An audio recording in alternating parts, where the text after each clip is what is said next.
Welcome to Who's Your Mama, a podcast focusing on tomorrow's future, which are our kids, educators, teachers, parents, all encompassing with the goal of understanding that our brain is a muscle that we can exercise to control the speed in the direction that we want. Let's go, y'all. The time is now. I am here with John, the COBRA Crosby. Thank you so much. Welcome to Who's Your Mama. Hey. So we very much have a passion for mental health, strength, wellness, all-encompassing, and how to be able to reach as many people as possible in all of those different areas. So without further ado, let's just dive straight into it. So tell everyone a little bit about who you are. There's so much to dive into, so I think this could be multiple conversations, episodes, but a little background on your story.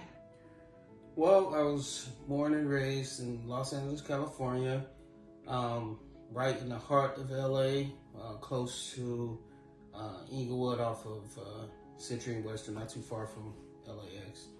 I was raised in a single mother household. One brother, two sisters. As my mom, we all grew up in a nice knit family house. Stayed in LA my whole life. Haven't moved. Haven't went anywhere else as far as living. But I've just been in LA, and I played sports in high school, and What type of sports? Basketball. Why basketball? Because my brother played it. Oh, your older brother? My older brother. He's 10 years older than me, and he played basketball all while I was growing up.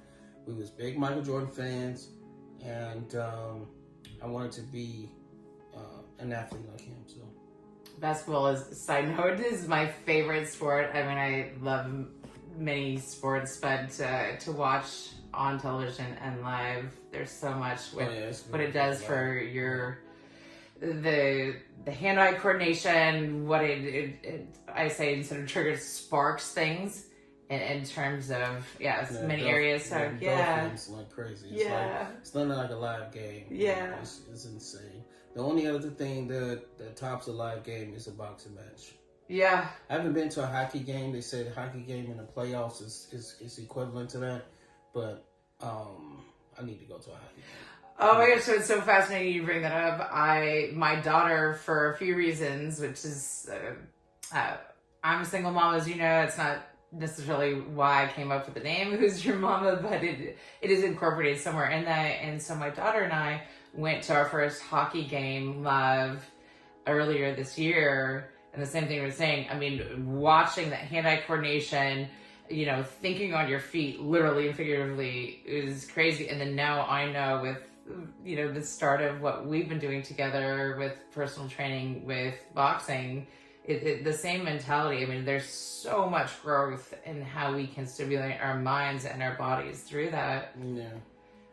And along the journey of me wanting to be on the basketball team, I grew up with asthma, so I was born with it, and I was in a hospital a lot growing up, so I fell behind on a lot of academic stuff or whatever. But to be able to catch your breath and control it. Yeah, it was tough growing up with it, and I didn't want to be able to rely on my inhaler while I was playing basketball, so I really started working out really hard to help myself not depend on my pump.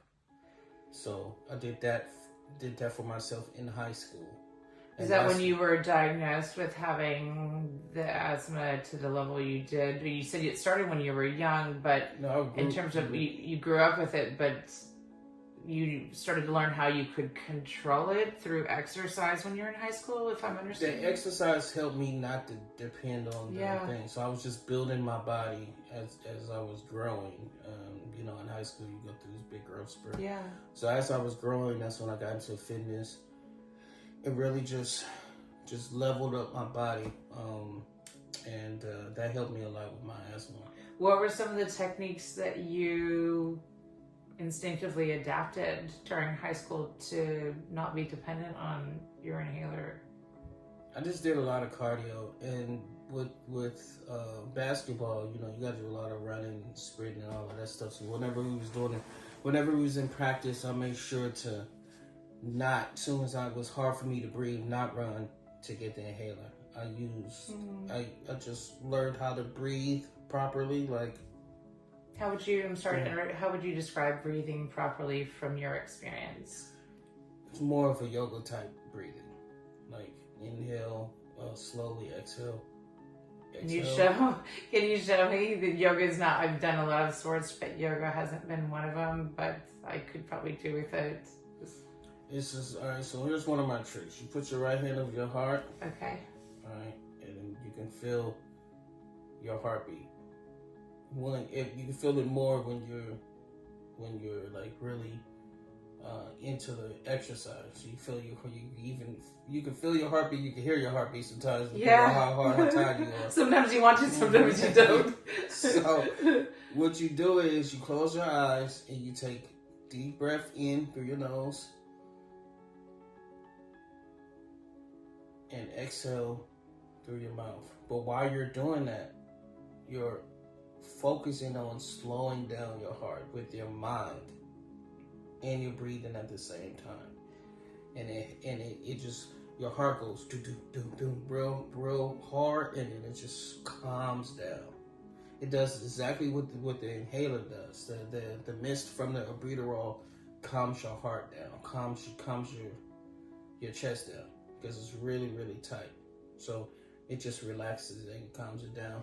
That technique I've taught to many other people that had asthma, and it helped them out.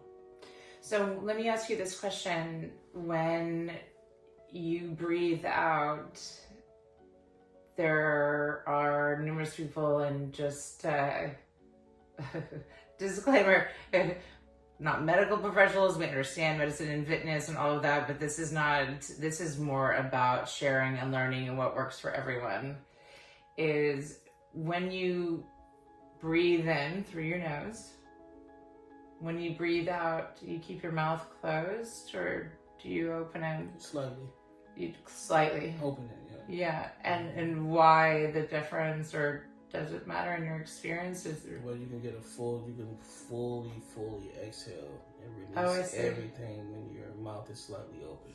Okay. Yeah, you can fully like release everything instead of having it closed. 3 counts in, 3 counts out. See, the trick is with the eyes. Why I tell people to close their eyes, because I want you to imagine your heart literally slowing down. It's a visualization. Yeah. I mean, it's why people have Pinterest boards. It's why people, sports psychology, all that sort of stuff. Visualization is meditation of control of your mind and your body. Your heart, and what you do is you focus. Just picture your mind and picture you're laying your actual hand on your heart and telling it it's going to be okay. And you're slowing it down with the deep breaths. And your heart will relax. It's beautiful.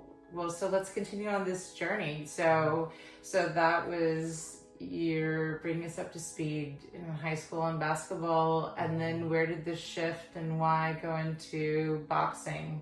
I always wanted to do boxing because I did taekwondo, like reverse. I did taekwondo as I was in junior high school. Okay. For 3 years. And then I went into high school and then got right into basketball. I was on the basketball team in 9th grade. So I went right into basketball. But growing up, my mom always had Tyson fights and different things like that. And then junior high and high school, I was took heed to Roy Jones Jr. And how charismatic he was, and how much he made boxing look super entertaining and fun again, is why I fell in love with boxing even more, and why I wanted to do it. So, what do you mean by super entertaining and fun? Like, what does that look like to you that was motivational? The way he came out, on all his fights, he would rap to his own songs. He would come out, he would wear like really nice clothes. He was the first boxer to be sponsored by Jordan. So the way he presented himself was professional, classic. That he carried himself in a way that was respectable. I don't want to put words in your mouth. Not that I could. Is that what you mean? Yeah, and he was doing it his own way. Yeah, he was different. He stood was out. individual.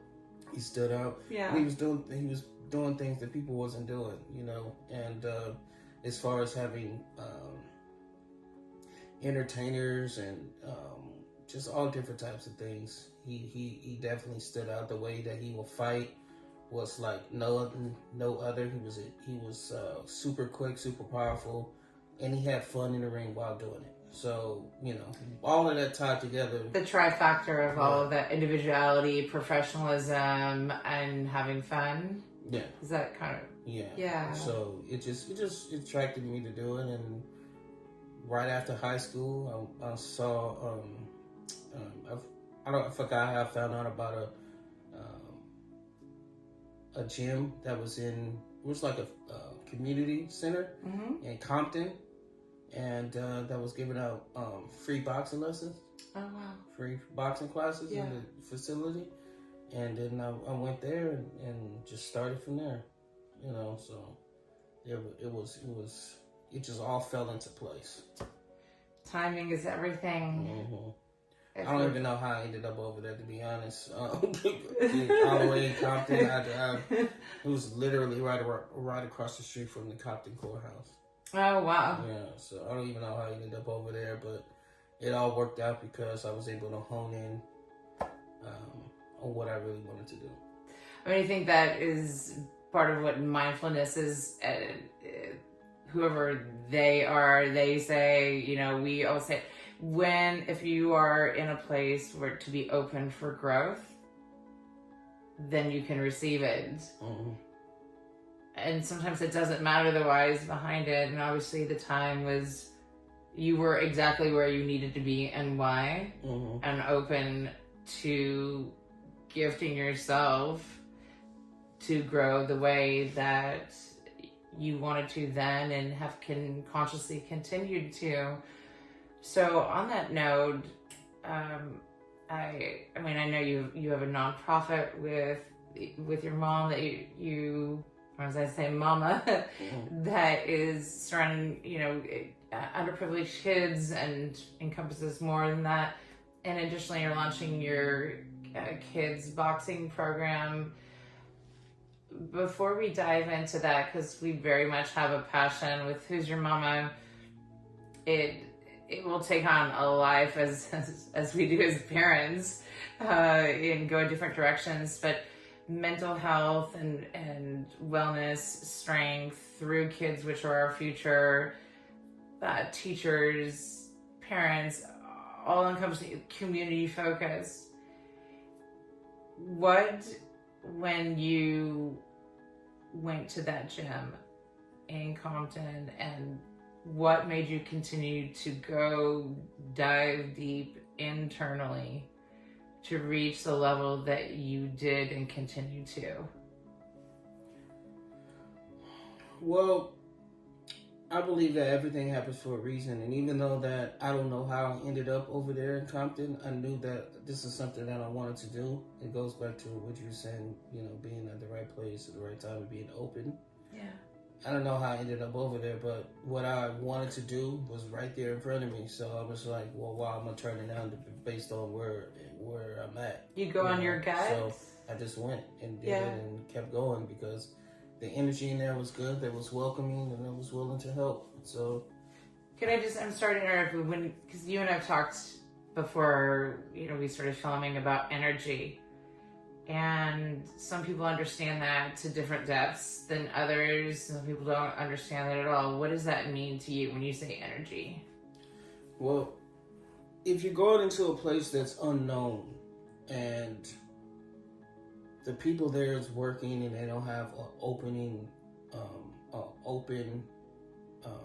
attitude to welcome you in, knowing that you've never been there before, you don't know what's going on, then it can turn people away. So their energy was warm and welcoming, and they was willing to help. So that's why I continued to go. Now, if they was mean and off-putting, then I would have found somewhere else. So when I walked in there and it was like, hey, how you doing? This is a community center. We're here to help kids and this, that, and this and that. And they didn't just only do boxing; they did a lot of different other things too. So it was just the energy, and I really liked it, and that's why I kept going back. So, and then what? From there, it was a long journey. I see multiple episodes in our near future in the journey because there are parallels that you and I have discussed in the way in which we've met, and so the journey is such. The beauty is finding people that you connect with in life. So, I definitely look forward to exploring more of the journey, how we met, your journey, mine, the scope of reach that we can have such a passion of, helping kids, adults, educators. As you and I've discussed, I think we're both in agreement, like watering the grass when you stand home base, watering beyond, spreading the fertilizer. I know that's super technical, but that's how, just let's make a difference. Yeah. The crazy thing is, you said, what's next? I'm going to give you this. When I was training in Compton, I was still living at home with my mom. So she saw how serious I was taking it. How long ago was that? 20 years ago, 21 years ago. So she saw how serious I was with the boxing. She says, she saw what it was doing to my body and how good of a shape I was in. So she asked me would I help train her friend to get into her wedding dress because she couldn't fit it. And I was like, I never trained nobody before, but okay. Oh, interesting. So I met up with the lady at my high school that I graduated, Southwest Middle College High School, which was off Imperial Western, still there. So we met at the track and I trained her. All I had was a medicine ball and a resistance band. Yeah, back to basics. Yeah, medicine ball, resistance band, and I was able to create different workouts with those bands and the ball and using the bleacher steps and just using a yoga mat. Yeah. And that she had. And that's it. And I was able to train her and she was able to get into a wedding dress. And from then on, and once I saw her get into that wedding dress and how happy she was, that's what started my personal training journey. And so just so everyone knows, like, yes, we the internal beauty and external beauty are hand in hand, but you feel good inside, that comes across outside. And it sounds like, yes, you love to see her get in that wedding dress, but what you liked is you said she was so happy that you helped her get to her goal. And that was the beginning of your motivation to see people, help them reach their goals. Yeah.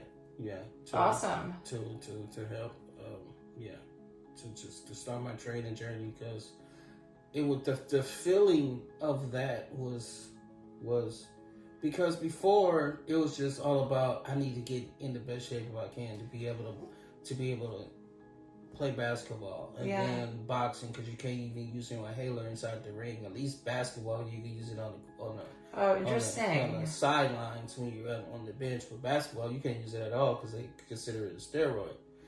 So that's a whole other conversation. So it was all about getting myself and building my body up. Yeah. So when I was able to help somebody reach their goal, like I did mine with the basketball and boxing, it just took everything to a whole nother level. The feeling of that, I was like, all right, this is what I'm meant to do, is to help others.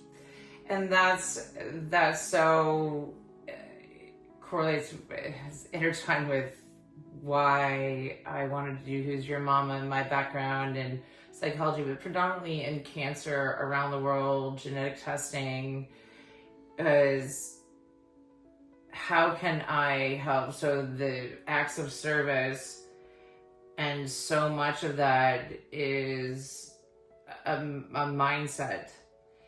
And I'm not talking about holistic versus conventional medicine. That's not what this is about. It's about what we could do to provide to help others get to where they want to go. And that's how we're both wired. And of course it makes us feel good to be able to do so.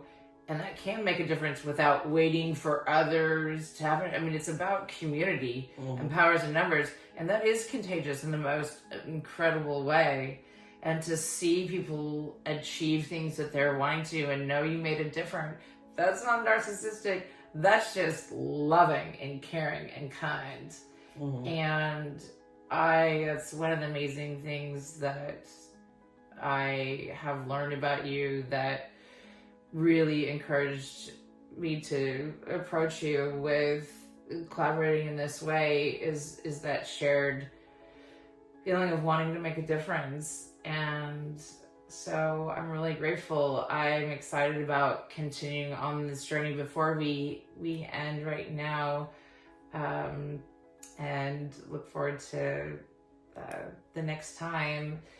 If anyone is questioning, let's say that, maybe I'm too small to do basketball or do boxing, I don't know where to turn, and are questioning, not that you want to do something, but where to go. In your experience, being back at that point, at some point before you found the right place, what would you say to them? Just start at home and just start working. All I had was my brother's dumbbells, and but really, I saw LL Cool J and "I'ma Love You Better" video, and I was like, amazing. This dude was in his late 30s at the time, and he looked like he was about to hit the stage for a bodybuilding contest. I said, I remember that video, actually. Oh my gosh, that's I was hilarious. Like, I need to get it together. I was only 14, 15 years old. I was like, I need to get it together. So I just started doing push-ups and dumbbells and all that stuff. And people don't realize, if I'm gonna post a picture of how I was Snoop Dogg skinny in high school. And I just started doing push-ups, and I started doing curls and stuff. And it all started at the house until I was able to actually get to a gym.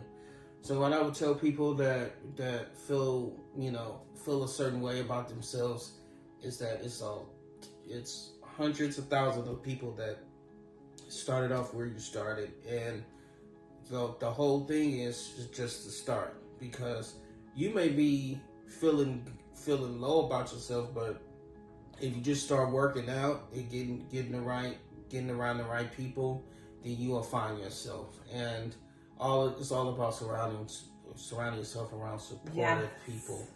And it may not even be your family that may support you. It may not be your best friends that may support you. And a lot of times for me, doing everything that I've done, it's been strangers. So you want to just have the strong mindset of, okay, this is what I want to do, and I'm going to do it by any means. So you have to get up and just go and make it happen. And if you can't get it in your family, you can't get it around your friends, go to the gym, go to the community center, catch the bus, walk, ride your bike, skate there, get on your scooter, whatever you need to do, just get around the right people. Get her done. Yeah. Yes, because that is not being selfish. That is self-love, self-care.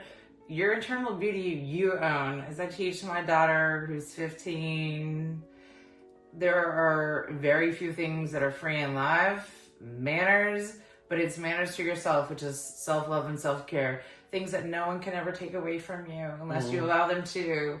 In this order is your heart and your head. This is your gut. And yes, easier said sometimes than others, but the mindfulness, the self-awareness to do things like you were talking about, do things that are within your control. And sometimes it's not going to be your family and your friends that are motivating you. Motivate yourself, because those are lifelong skills.